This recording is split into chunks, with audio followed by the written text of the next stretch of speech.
یہ رات جو ہے مخفی کیوں رکھی گئی؟ تعین کے ساتھ کچھ معلوم نہیں یہ رات کون سی رات ہے، کون سی رات ہے، اس کا جواب تو میں بعد میں دوں گا کہ اس میں جو آراء ہیں مختلف، لیکن یہ کہ اس کو کیوں مخفی رکھا گیا اس پر کچھ پیاری باتیں ہیں جو مفسرین نے کہی ہیں۔ پہلی بات تو یہ کہ جتنی عظیم چیزیں ہیں ان سب کو مخفی رکھا گیا۔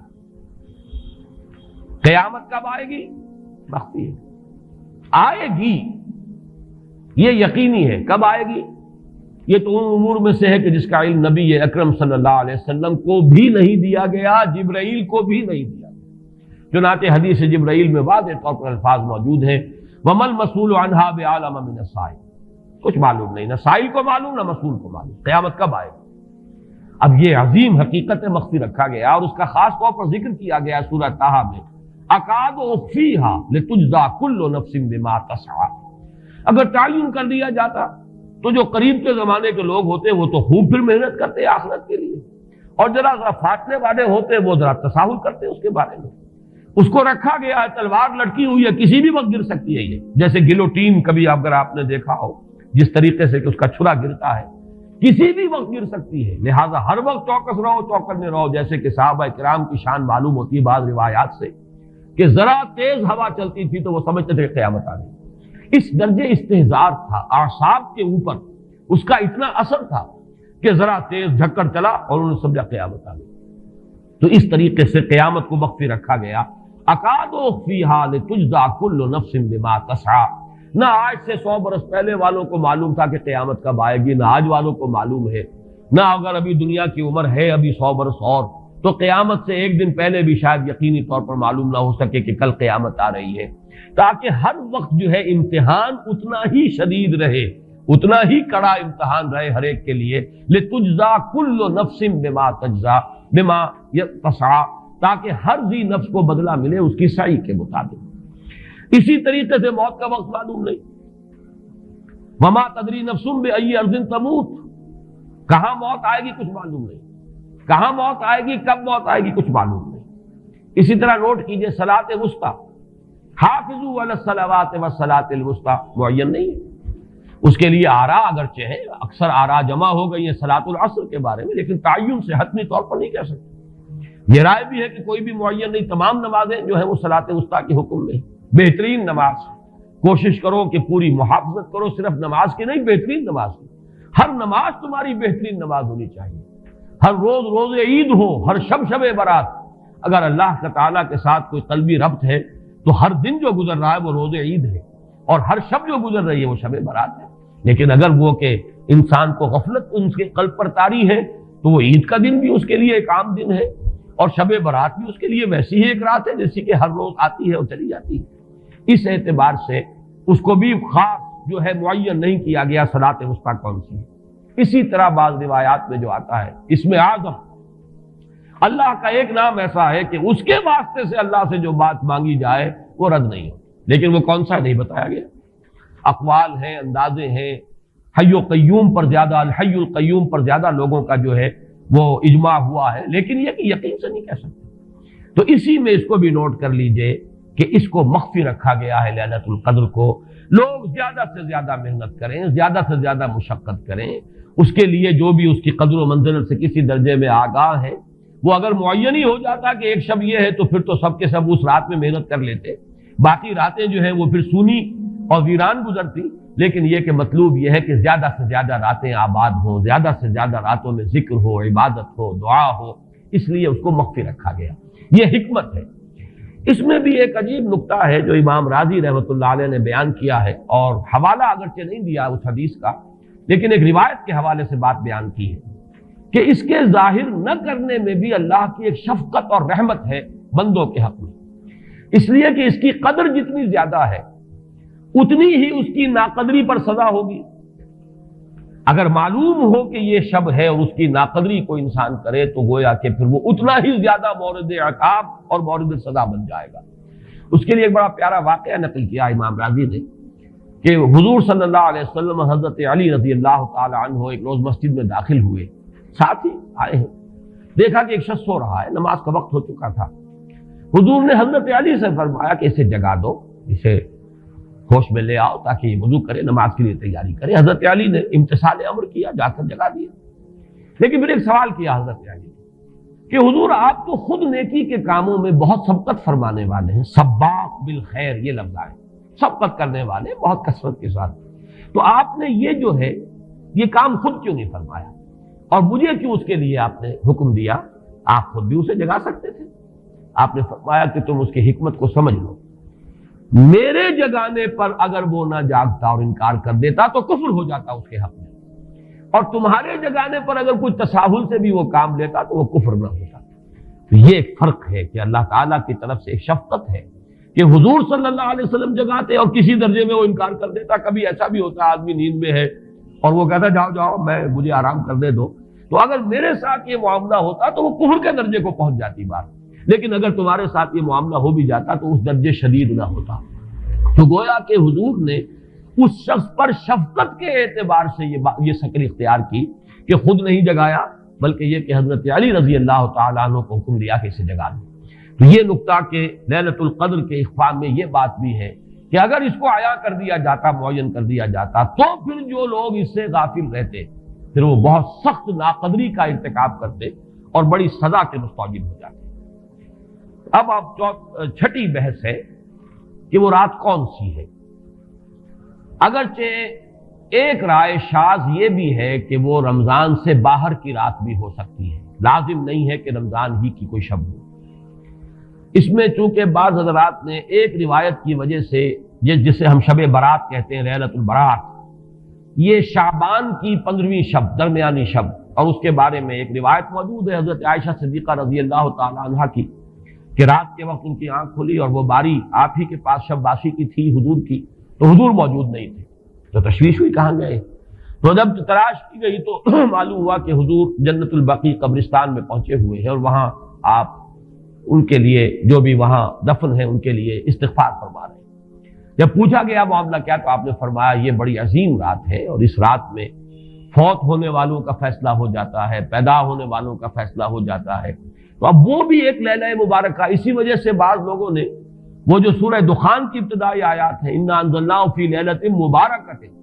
اس کو محمول کیا ہے اسی رات پر کہ جس کو ہم شب برات کہتے ہیں اپنی عام اصطلاح میں، لیلۃ البرات اسے عربی میں کہا جاتا ہے۔ برات کے معنی کسی کا چھٹکارا پا لینا۔ یہ شب برات جو ہے وہ برات شادی والی برات نہیں ہے، بلکہ یہ برات کا لفظ ہے عربی زبان کا، جو ہمارے ہاں وہ غلط العام میں برات شب برات بن گیا ہے۔ برات، برات من اللہ ورسولہ، جو سورہ برات کا پہلا لفظ ہے کہ چھٹکارا پانا، کہ وہ رات بھی ایسی ہے کہ اس میں انسان استغفار کرے اور اللہ تعالیٰ سے اپنے گناہوں کی معافی مانگے تو اپنے آپ کو جہنم سے چھٹکارا دلا سکتا ہے، وہ شب برات ہے۔ اس اعتبار سے کچھ لوگوں نے گمان کیا کہ شاید لیلۃ القدر اور لیلہ مبارکہ اس حدیث کی روح سے وہی شب ہے، وہ ظاہر بات ہے کہ خارج از رمضان مبارک ہے، اور یہ کہ اس کے علاوہ بھی بعض آراء ہیں، لیکن یہ آراء جو ہے شاذ کے درجے میں۔ میں یہ کہہ سکتا ہوں کہ تقریباً اجماع ہے اس پر کہ یہ رات رمضان مبارک ہی کی ایک رات ہے۔ اس کی دلیل ایک تو یہ کہ القرآن یفسر بعضہ بعضا کے اصول کے مطابق قرآن مجید کے اندر سورہ بقرہ میں یہ واضح کر دیا گیا شہر رمضان الذی انزل فیہ القرآن، رمضان مبارک کا مہینہ وہ ہے کہ جس میں قرآن نازل کیا گیا، اور یہاں فرمایا انا انزلناہ فی لیلۃ القدر، ہم نے اس کو اتارا ہے لیلۃ القدر میں۔ ان دونوں کو جوڑیے تو اس کا ایک لا محالہ جو ایک انیویٹیبل رزلٹ نکلتا ہے وہ یہی ہے کہ یہ لیلۃ القدر رمضان مبارک میں۔ دوسری اس کی تائید ہوتی ہے وہ مشہور حدیث جس کو الحمدللہ کہ ہم نے بہت عام کیا ہے، رمضان مبارک کی آمد سے قبل کوشش ہوتی ہے ہر سال جو ہے اس کی یاد دہانی کرا دی جائے۔ ایک طویل خطبہ جو حضور نے دیا تھا، خطبنا رسول اللہ صلی اللہ علیہ وسلم فی آخر یوم من شعبان، یہ حضرت سلمان فارسی رضی اللہ تعالیٰ عنہ سے مروی ہے کہ حضور نے شعبان کے آخری دن ہمیں خطبہ ارشاد فرمایا، یا ایھا الناس قد اظلکم شہر عظیم شہر مبارک شہر فیہ لیلۃ خیر من الف شہر، لوگوں آگاہ ہو جاؤ، تم پر ایک بہت مبارک مہینے نے، بڑی عظمت والے مہینے نے سایہ کر دیا ہے، سایہ فگن ہو گیا ہے تم پر ایک مہینہ جو بڑی عظمت والا ہے، شہر عظیم جو بڑی برکت والا ہے، شہر مبارک، اور تیسرا جملہ اس میں یہی ہے شہر فیہ لیلۃ خیر من الف شہر، وہ مہینہ کہ جس میں ایک رات وہ بھی ہے کہ جو 1000 مہینوں سے افضل ہے۔ ان دونوں چیزوں کے حوالے سے تقریباً دلائل بھی موجود ہیں، اور ویسے یہ کہ جیسا کہ میں عرض کر چکا ہوں اجماع ہے کہ یہ رمضان مبارک ہی کی ایک شب ہے۔ لیکن رمضان مبارک کی کون سی شب ہے؟ اس پر بعض مفسرین نے تو لکھا ہے کہ 40 قول ہیں۔ چنانچہ صاحب تفسیر مظہری قاضی ثناء اللہ پانی پتی نے، میں نے وہ تفصیل تو نہیں پڑھی، کہ 40 قول نقل کیے، لیکن امام راضی نے جو 9 قول نقل کیے ہیں وہ میں تیزی کے ساتھ آپ کو سنا دیتا ہوں۔ ابن رزین رحمہ اللہ کا قول یہ ہے کہ رمضان کی پہلی شب ہے۔ حضرت حسن بصری رحمت اللہ علیہ، یہ ہے تابعین میں سے، اس لیے میں رضی اللہ عنہ نہیں کہہ رہا، رحمت اللہ علیہ۔ حضرت حسن بصری رحمت اللہ علیہ کی رائے ہے کہ یہ 17ویں شب ہے، یعنی وہ شب کہ پھر جس کے اگلے دن جو ہے وہ غزوہ بدر ہوا ہے، یوم الفرقان۔ حضرت انس رضی اللہ تعالی عنہ مرفوعاً روایت کرتے ہیں کہ یہ 19ویں شب ہے۔ محمد بن اسحاق جو بہت بڑے سیرت نگار ہیں حضور کے، ان کا قول ہے کہ یہ 21ویں شب ہے۔ حضرت عبداللہ ابن عباس رضی اللہ تعالی عنہما سے قول جو ہے مروی ہے کہ یہ 23ویں شب ہے۔ حضرت عبداللہ ابن مسعود رضی اللہ تعالی عنہ سے مروی ہے کہ یہ 24ویں شب ہے۔ اور اس کو میں ذرا اہمیت دیتا ہوں اس لیے کہ 24ویں شب جو ہے سورہ علق کی ابتدائی آیات کے نزول کے ضمن میں کچھ حساب کتاب کے جوڑنے سے 24ویں اور 25ویں شب کا بھی معاملہ جڑتا ہے، جو کہ میں نے آپ کو سورہ علق کے درس کے دوران بتایا تھا۔ اس کے بعد حضرت ابو ذر غفاری رضی اللہ تعالیٰ عنہ کا قول ہے کہ یہ 25ویں شب ہے۔ اس کے بعد حضرت ابی ابن کعب رضی اللہ تعالیٰ عنہ کا قول ہے، یہ وہ ہے جن کو کہ حضور نے خود فرمایا کہ اقرأہم ابی ابن کعب، قرآن مجید کے سب سے بڑے قاری حضرت ابی ابن کعب ہیں رضی اللہ تعالیٰ عنہ، اور ان کے بھی سینے پر آپ نے تھپکی دی تھی کہ ایک سوال کیا آپ نے کہ سب سے عظیم سورت کون سی ہے، اور جب انہوں نے صحیح جواب دے دیا سورہ فاتحہ، تو پھر یہ کہ اس پر حضور نے تھپکی دی کہ تمہیں اللہ تعالیٰ نے بہت صحیح مناسبت عطا کی ہے علم کے ساتھ۔ ان کی اور صحابہ میں سے بہت سے لوگوں کی رائے، یہاں تک کہ یہ کہا جا سکتا ہے کہ بقیہ اقوال جو ہیں وہ شاذ کے درجے میں ہیں، اور یہ گویا کہ اگر اجماع نہ کہا جائے تو بہت حد تک اتفاق کے درجے میں ہے کہ یہ 27ویں شب ہے۔ اور اس 27ویں شب کے ضمن میں حضرت عبداللہ ابن عباس سے ایک روایت میں پہلے آپ کو بتا چکا ہوں کہ 23ویں شب، لیکن 27ویں شب کے ضمن میں جو مختلف روایات حضرت عبداللہ ابن عباس رضی اللہ تعالی عنہما سے مروی ہیں، ان میں بھی کچھ لطیف نکات ہیں، وہ میں بعد میں بیان کروں گا۔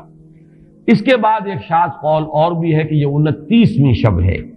تو یہ گویا کہ 9 ہے اقوال، جن میں سے بعض جلیل القدر صحابہ کے ہیں، عبداللہ ابن مسعود، ابو ذر غفاری، ابن عباس، ابی ابن کعب،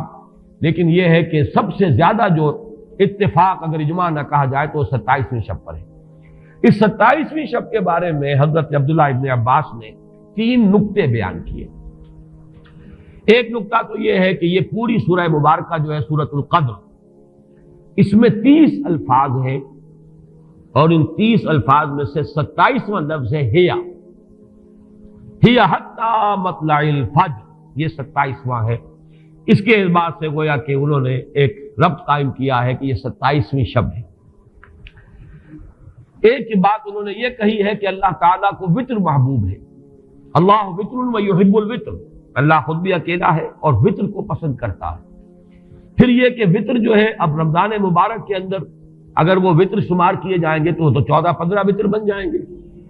لیکن اس میں چونکہ آخری عشرے کے بارے میں بہت سی روایات جو ہیں ان کا تقریباً اجماع ہو جاتا ہے کہ آخری عشرے میں،